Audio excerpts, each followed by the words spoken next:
circuit breaker color codes, green and black. The green circuit breakers are fault warning system monitored, and the black are not fault warning system monitored. When a green FWS monitored CB has been out for more than 1 minute, the CB tripped warning is triggered on the ECAM.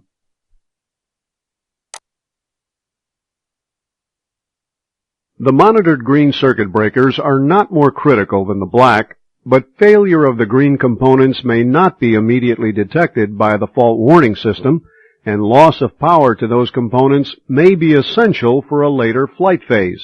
The components protected by the black CBs are directly monitored by the fault warning system and will trigger an ECAM if power is lost to the component.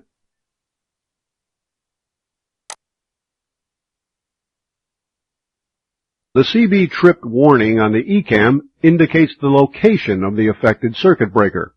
The CB tripped warning may be cleared from the ECAM. In this case, if a second CB is tripped on the same panel, the corresponding CB tripped warning will not be triggered.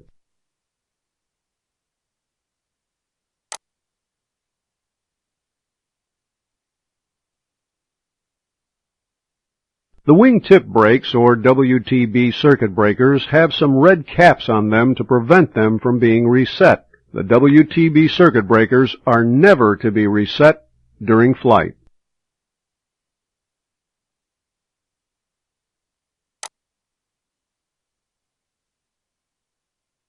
In this scenario, we'll demonstrate a disconnect of IDG1.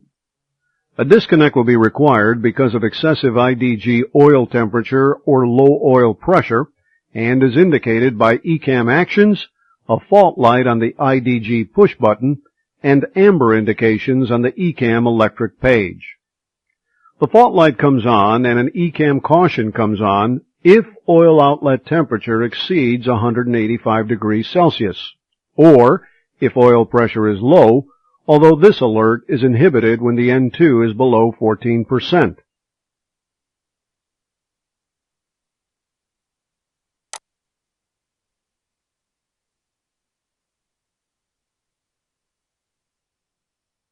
To disconnect an IDG, the engine must be running or windmilling. The switch guard must be open and the IDG push button pressed momentarily. Don't press it in for more than 3 seconds, or the disconnect solenoid may be damaged.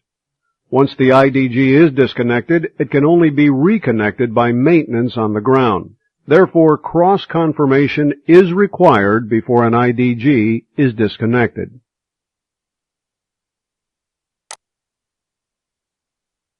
A disconnected IDG interrupts the drive to the generator to stop the generator output. Notice the disk display on the ECAM after the disconnect. When the generator 1 output is interrupted, the generator line contactor opens and power from another available source will be applied through the bus tie system. In this case, generator 2 supplies both sides. While the operating generator can power both sides of the system through the bus tie, some galley power is shed.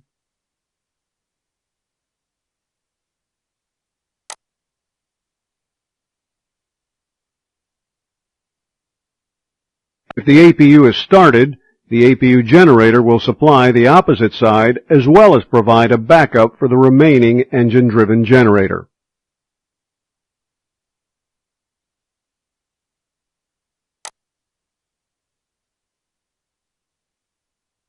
We start with a normal electrical system. Failure or electrical short of an AC bus will result in loss of some normal power.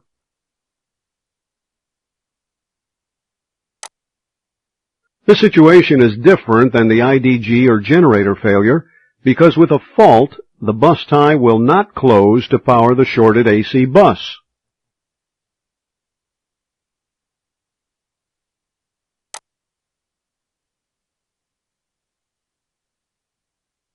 We show a failure of AC bus 1. After about 5 seconds, the DC system automatically sends power from DC bus 2 through the DC battery bus to DC bus 1. So, both DC bus 1 and 2 remain powered.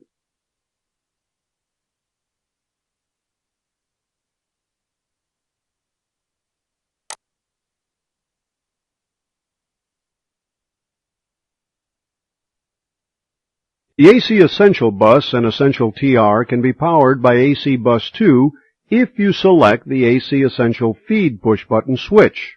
After this step, the AC Bus 1 and TR1 are the only failed components.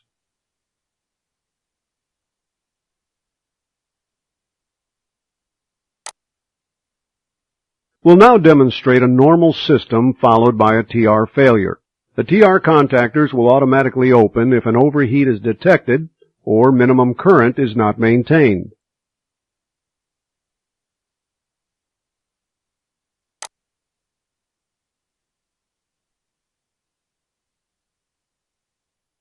When a TR fails, the DC system will automatically power the opposite DC bus from the opposite TR. When one TR is powering both DC buses, the DC Essential Bus is automatically powered by the Essential TR, and the Essential DC tie contactor is opened.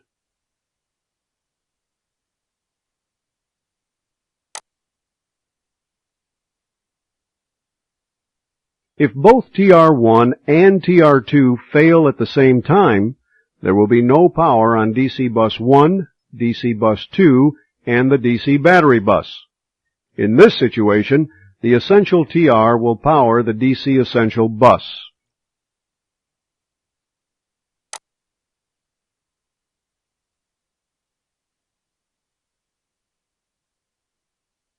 Well, this frame shows a list of electrical system conditions and which device powers each bus or component under the various conditions. For example, the first line shows that in normal conditions, AC Bus 1 is powered by Generator 1, while AC Bus 2 is powered by Generator 2. The AC Essential Bus is powered by AC Bus 1, and the AC Shed Essential is powered by AC Essential Bus. TR1 is powered by AC Bus 1, and TR1 powers DC Bus 1, which powers the DC Battery Bus, the DC Essential Bus, which powers the DC Shed Essential. TR2 is powered by AC Bus 2, and TR2 powers DC Bus 2. Hot Bus 1 is powered by Battery 1, and Hot Bus 2 is powered by Battery 2.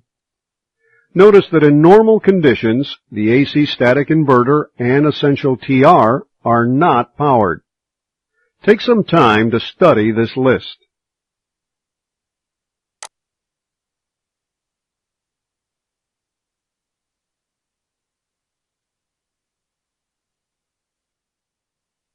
This frame shows a list of warning and cautions for this system.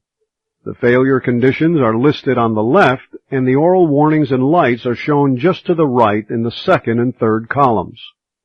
Additionally, the name of the ECAM page that automatically appears with a condition is shown in the fourth column. Local warnings such as switch lights are identified in the fifth column for each condition. The sixth column identifies for which phase of flight the warnings and cautions are inhibited. The phases of flight are numerically detailed from left to right across the top. For example, an AC Bus 1 fault, the first item, is inhibited from alerting the crew during Phase 4, 80 knots to liftoff, and Phase 8, touchdown to 80 knots.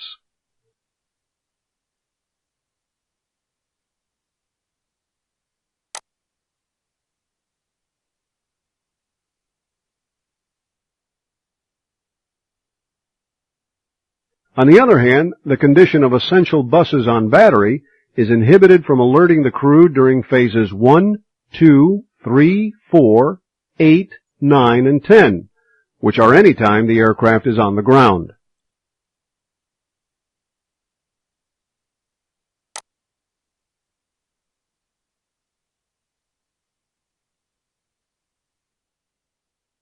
There is one memo display for the electrical system. It is Emergency Generator. It appears in green when the emergency generator is running.